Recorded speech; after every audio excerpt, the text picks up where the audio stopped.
Hello, my name is Nick Best. I'm an occupational therapist. Part of my role is to help people to manage their breathlessness. In this video, I'm going to be talking about anxiety and its contribution to breathlessness and what you might be able to do about it. It's important to remember that the strategies I'm talking about are designed to help people with chronic, stable breathlessness conditions. If your breathlessness is new, or if it's suddenly changed or got much worse in a significant way, and you're not sure why, then it's important to get medical advice. So, the important thing to know about breathlessness and anxiety is that anxiety can make breathlessness a lot worse, and breathlessness can bring on anxiety. So people find themselves in a horrible, vicious circle where the breathlessness and anxiety are both feeding each other. Part of the reason for that is because if you think about the function of feelings of panic around breathlessness. So for most people, feeling breathless would indicate that you would be in a quite dangerous position, perhaps underwater and unable to get to the surface or something like that, where panicking is probably the best response because you need to do something really urgently and fast and with great effect straight away. So that's why our bodies have learnt over the course of evolutionary history to associate breathlessness with needing to panic and needing to feel that real strong anxiety. When someone has a chronic breathlessness condition brought on by long-term problems with the body, usually the heart or the lungs, that sort of response is still brought on. When you feel breathless, people tend to panic and be very anxious about it. But unlike the situation where someone might perhaps be stuck underwater or some similar dangerous position, a chronic problem with your heart or lungs isn't something that you can panic your way out of. In fact, panicking is generally quite unhelpful.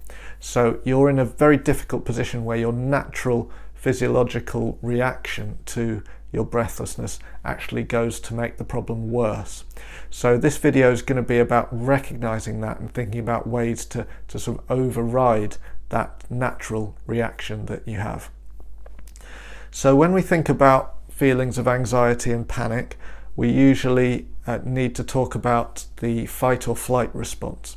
So that's when something dangerous is perceived to be happening, your body gears up to fight or to run. And there's various things that happen. People start to sweat more, your heart rate tends to go up, people might need to go to the toilet. There's various things that are known to all come together in the fight or flight response. Now, one of those responses is fast, shallow breathing, which is quite useful if you need to run or fight or something like that.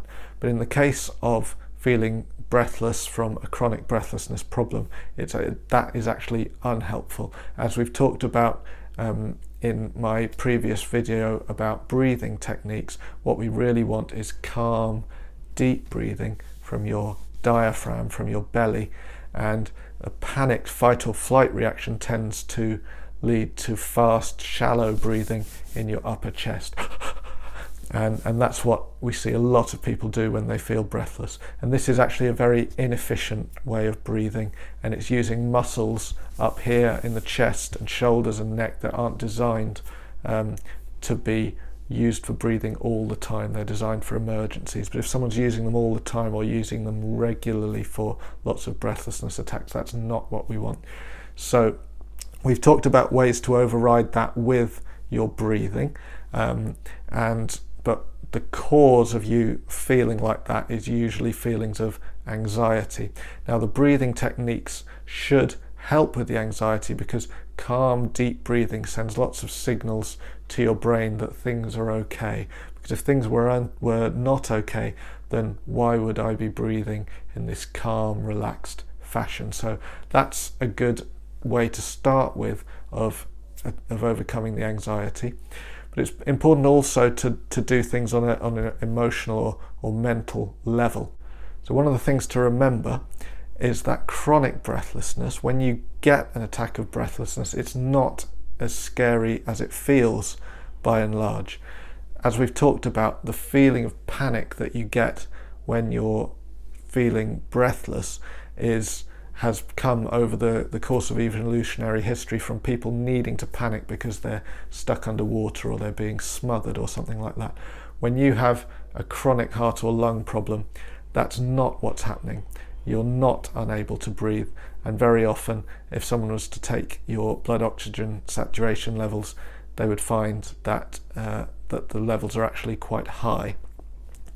So it's worth remembering this isn't as scary as it feels, and if I'm able to calm things down emotionally, my breathing should go back to normal. I'm not saying that this is easy. You might be sitting there thinking, well, it's easy for him to say because he's not got this problem, and you're absolutely right. So I'm not judging you or saying that it's silly that you feel panicky. Obviously, being breathless is a scary feeling.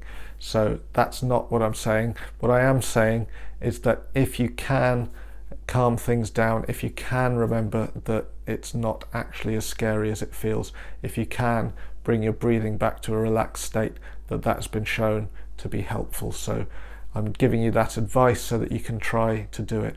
Telling yourself that things are okay and that if you calm your breathing down, things will get back to normal is a good first strategy.